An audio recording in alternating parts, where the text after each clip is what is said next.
आप लोगों ने सत्याग्रह के बारे में सुना है? जब आपको सदी पढ़ाई गई थी तो बताया था सत्य धन आग्रह, यानी सत्य के प्रति आग्रह होना, यानी सत्य के लिए डटे रहना। और सत्याग्रह शब्द हमारे यहाँ महात्मा गांधी ने आजादी के लिए जो लड़ाई लड़ी उसमें सत्याग्रह का बहुत बड़ा प्रयोग किया, यानी हमको आजादी मिलने में सत्याग्रह आंदोलन का बहुत बड़ा हाथ है। तो इसी सत्याग्रह से जुड़ी एक कहानी है, नन्हा सत्याग्रही। क्या नाम है इस कहानी का? नन्हा सत्याग्रही। ठीक है। अच्छा, नन्हा माने जानते हैं आप लोग क्या होता है? नन्हा मतलब छोटा, माने छोटा सत्याग्रही। आपको हम पहले ये कहानी आज सुनाएंगे, लेकिन आप लोगों का ध्यान सुनने में पूरा रहेगा और साथ में अपनी किताब पर भी रहेगा, जहां पर जिस सेंटेंस को हम पढ़ेंगे वहां पर आपकी उंगली होनी चाहिए। पढ़े। बात जरा सी थी, पर मोहन था कि रोए चला जा रहा था। समझा समझा कर थक गए कि बड़े छोटों को पीटते चले आए हैं। अगर पुलिस चाचा ने उसके एक चपत लगा भी दी तो क्या हो गया? कौन सा पहाड़ टूट पड़ा उस पर? बड़े हैं, पड़ोसी हैं, प्यार भी करते हैं और अच्छे बुरे में काम भी आते हैं। पर वह अब रोते रोते मुंह बिसूरने लगा था। उसकी हिचकियां बन गई थी। जब बच्चे बहुत रोते हैं ना तो मुंह भी अजीब सा हो जाता है और हिचकी भी आने लगती है ना। ऐसा ही मोहन के साथ हुआ। अरे भाई, बड़े हैं, जरा जल्दी होगी। किसी ने उन्हें नहीं टोका, एक तुम ही उनके आड़े आ गए। क्योंकि उनकी गलती थी, बड़ों ने नहीं टोका उन्हें और मैंने टोक दिया तो मुझे पीट दिया। क्यों? कोई बड़ा उन्हें रोकता टोकता तो क्या उसे चांटा जड़ देते? नहीं तो मुझे इसलिए पीट दिया कि मैं बच्चा हूँ, छोटा हूँ और कमज़ोर हूँ। लोग भी तरह तरह की बातें कर रहे थे। लड़का जिरे किए जाता है, इसे कौन समझाए? रोता है, रोने दो, कब तक रोएगा? अभी थक कर आप चुप हो जाएगा। चलो जी चलो, सब इंस्पेक्टर साहब आप भी चलें। सुबह ही सुबह रोनी सूरत सामने पड़ी। छुट्टी का दिन न बिगड़ जाए। इतना कह सुनकर दूध की दुकान के आगे खड़े लोग बिखर गए। दूध खत्म होने पर दूध वाला भी बूथ बंद करके चला गया, पर वह वहीं खड़ा रोता रहा, टस से मस न हुआ। सूरज की किरणें चमकने पर भी जब वह घर न पहुंचा तो उसकी मां ने इधर उधर पूछा।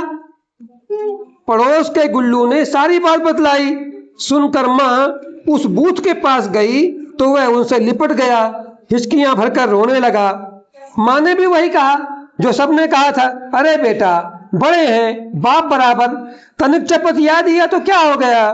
कौन तीर तान दिया? चुप भी हो जाए। अब मार दिया तो कुछ नहीं, बड़े हैं और मार दें, पर मेरा कसूर तो बताएं।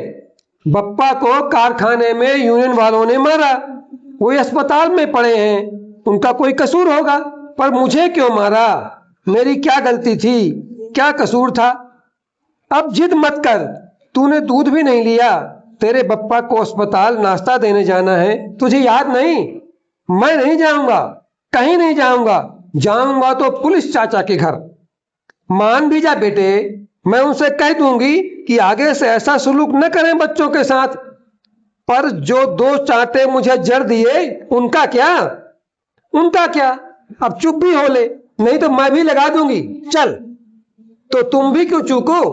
लगा दो। मैं कहती हूं घर चल, अस्पताल जाना है, अब उठ भी। मैं नहीं आता। पुलिस चाचा के घर जाकर पूछूंगा कि उनसे कि मेरा कसूर बताओ। नहीं आता तो बैठ यहीं। इतना कह मां सिर पर पल्ला ढककर वहां से चल दी। आगे क्या हुआ? किसकी मां चल दी?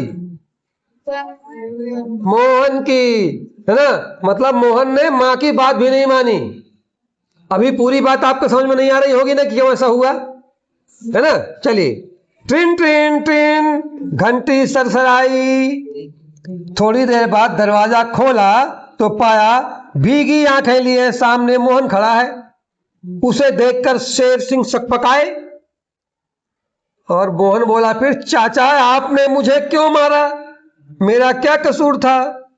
सुबकते हुए उसने वही सवाल पूछा। किसने मारा? किसको? मैं कुछ नहीं जानता।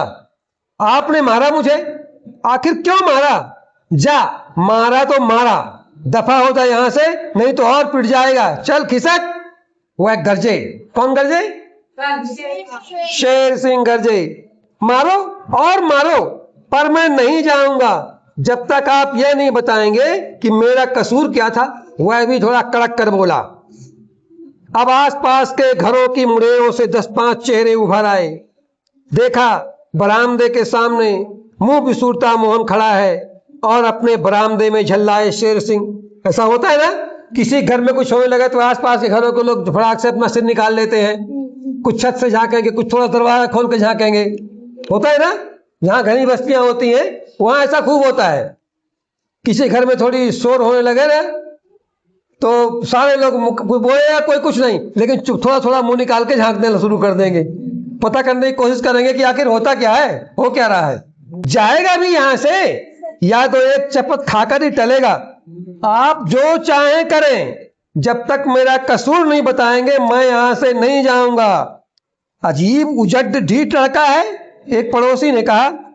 देखिए, आप इसे समझाएं, अगर यह यहां से दफा नहीं हुआ तो मैं इसे कोतवाली में बंद करवा दूंगा। शेर सिंह गरजे। आप जो चाहें सो करें, पर मेरा कसूर बताएं, जिससे मैं आगे ऐसा कुछ न करूं कि बड़ों को मुझ पर हाथ उठाना पड़े।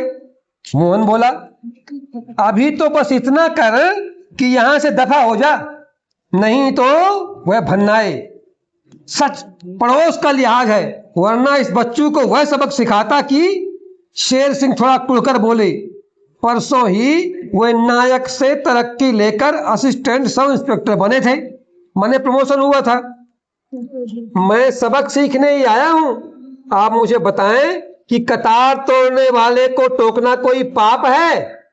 कतार समझते ना, लाइन क्यों है ना। अब समझ में आया कि जो इंस्पेक्टर साहब है उनने कतार तोड़ी होगी तो उसने टोक दिया। ठीक है यार, इस लड़के पर कौन सा भूत सवार है, किसी तरह नहीं मानता। इतना कहकर शर्मा जी नीचे उतरे। वर्मा जी भी साथ आए और उसको थोड़ा पुचकार कर दिलासा देते बोले, बहुत हो गया बेटे मोहन, अब छोड़ो भी और घर चले जाओ। आप सच माने, मेरी हेठी नहीं हुई।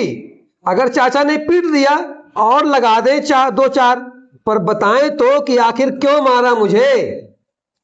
मोहन ने हेठी होना माने, वो कह रहे हैं मेरी कोई बेइज्जती नहीं हुई है, लेकिन बताओ तो भाई क्यों मारा। और मार लो 2-4, लेकिन बताओ क्यों मारा। कुत्ते की दुम टेढ़ी की टेढ़ी, कहा ना भाई बड़े हैं। बड़े तो आप सब हैं, सभी पीट दें, मैं कुछ नहीं बोलूंगा, लेकिन इतना बताएं कि क्यों। सिर्फ इसलिए कि छोटा हूं, कमजोर हूं? नहीं नहीं, यह बात नहीं, तुमसे कोई बदतमीजी हुई होगी इसलिए, बस। तो यह बता दें कि क्या बदतमीजी हुई। जाजा कुछ नहीं हुआ, पीट दिया हमने, कर ले जो कुछ करना हो। अब शेर सिंह के भीतर बैठा पुलिस वाला बोला, ठीक है तो मैं यही बैठा हूं आपके फाटक के बाहर, बैठ या मर हमारी बला से। शेर सिंह ने कहा। तभी उनकी घरवाली बाहर आई। किसी घरवाली? शेर सिंह की। और उसके सामने खड़े लोगों के हाथ जोड़कर वहां से जाने को कहा और मोहन की बाह थामकर भीतर ले गई। अब बोल बेटा, क्या गजब हो गया। अगर इन्होंने एक आध लगा भी दी तो क्या हुआ, जैसे हमारी अमृत वैसे तू। चल मुंह धो, कुल्ला कर और नाश्ता कर ले, उठ। चाची, आपकी बात सर आंखों पर चाचा बताएं तो। अब क्या बताएं, समझ ले कि गुस्सा आ गया तो बस बाहर 5 पड़ोसियों के सामने यही कह दें, भाई तू तो बहुत जिद्दी है, इससे क्या हो जाएगा। मुझे तसल्ली हो जाएगी कि मैंने ठीक काम किया था। मैं कहती हूं कि तुमने गलती नहीं की, ठीक किया। आपने कहा माना, पर पीटा तो चाचा ने सबके सामने। अजी सुनते हो, सुबह सवेरे क्या महाभारत रचा बैठे। कह दो कि ठीक था मोहन, बस गुस्से में पीट दिया। बस बस रहने दो अपनी भलमन साहब। यह नाचीज मुझे अपने घर में अपने बच्चों के सामने अपमानित करना चाहता है। शेर सिंह गुर्राए, इसमें क्या हुआ जो हेठी होती है आपकी। तुम रुको, मैं इसे अभी धक्के मारकर बाहर कर देता हूं। इतना कहकर शेर सिंह आगे बढ़े। आप क्यों हलकान होते हैं साहब, मैं खुद ही चला जाता हूं आपके घर से। मोहन ने इतना कहा और हाथ जोड़कर बाहर आ गया, पर गया नहीं, फाटक पर ही घुटनों में सिर रखकर बैठ गया।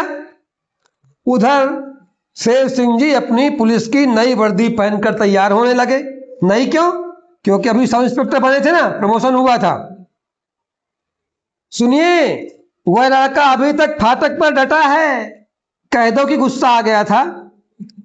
क्यों जगत में डंका पिटवाते हो कि बित्ते भर का छोकरा थानेदार के दर्जे के सरकारी अफसर के दरवाजे पर सत्याग्रह किए बैठा है। कहीं अखबार वालों को भनक पड़ गई तो तिल का ताड़ बनेगा। फिर आज गांधी जयंती भी है। कब की बात थी ये? गांधी जयंती की है ना। क्या कहती हो? उसके आगे गिर रहा हूं, कहूं कि मेरे बाप बख्शो। तभी सबको सम्मति दे भगवान, ईश्वर, अल्लाह तेरे नाम की गूंज सुनाई पड़ी। खिड़की से झांका तो देखा लड़के झंडे और तख्तियां उठाए प्रभात फेरी पर निकले हैं। असिस्टेंट सब इंस्पेक्टर भीतर खड़े थे और मोहन बाहर उनके फाटक पर डटा था। तभी लड़कों की टोली आ पहुंची। वहां अपने साथी को गठरी बना बैठा देखा तो सब वहीं रुक गए। क्या हुआ? मोहन यहां क्यों बैठा है? चलो इसे भी सांच लो, इसे भी तो एक तख्ती बनानी थी। चलो मोहन, प्रभात फेरी में यहां बैठे क्या कर रहे हो? आगे वाले बड़े लड़के ने उसकी बाएं थाम कर उठाया तो देखा उसकी आंखें सूजकर लाल हो गई हैं और अभी भी उसकी आंखों से आंसू बह रहे हैं। अरे क्या हुआ इसे? सभी के मुंह से निकला।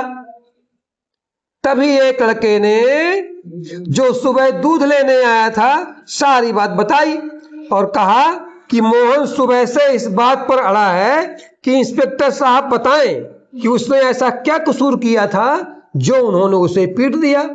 सब समझाकर हार गए, पर यह यहां से टलता ही नहीं। मोहन, तुम्हारी तख्ती का पन्ना कहां है? कल तो हेकड़ी बघार रहे थे कि गांधी जी की वह बात चुनूंगा की। वह तो यह रहा, लो पढ़ लो, कहकर मोहन ने एक कागज आगे बढ़ा दिया। उस पर लिखा था, अत्याचार को सहना, उसे बढ़ावा देना है। ठीक है, गांधी जयंती पर गांधी जी की एक बात को सही करके दिखाएं। इतना बोल एक बड़े लड़के ने तिरंगा ऊंचा करते हुए जोर से कहा, दोस्तों, इंस्पेक्टर साहब को सफाई तो देनी ही होगी। हम सब यहीं रुके, बोलो महात्मा गांधी की जय। इंस्पेक्टर साहब बाहर आओ। महात्मा गांधी की। इंस्पेक्टर साहब। आसपास ऐसे ही नारे गूंजने लगे। अब तो मोहल्ले भर के लोग वहां जमा हो गए। नारे गूंजते रहे। मोहन हाथ जोड़कर फाटक के आगे खड़ा रहा। थोड़ी देर बाद बाबा फरीद फाटक खोलकर भीतर गए और शेर सिंह जी के साथ बाहर आए। फिर सबको बड़े स्नेह से देखते हुए बोले, स्नेह माने प्रेम से, प्यार से देखते हुए बोले, प्यारे बच्चों सुनो, चाचा तुमसे कुछ कहना चाहते हैं। इतना कहकर बाबा फरीद पीछे हट गए। अब सामने शेर सिंह आए और कहने लगे, अच्छा बच्चों, आज सुबह मुझसे एक ज्यादती हो गई। मैं अत्याचार कर बैठा। गुस्से में मैंने मोहन पर हाथ उठा दिया। कसूर मेरा ही था। मैं शर्मिंदा हूं। इतना सुनना था कि मोहन ने आगे बढ़कर शेर सिंह के चरण छुए और जोर से नारा लगाया, इंस्पेक्टर साहब जिंदाबाद। और कहानी जो लिखी है ना, इनका जो पूरा नाम है, ये है आलम शाह खान। ये बताइए आप लोग, कहानी कैसी लगी? अच्छी लगी? समझ में आई?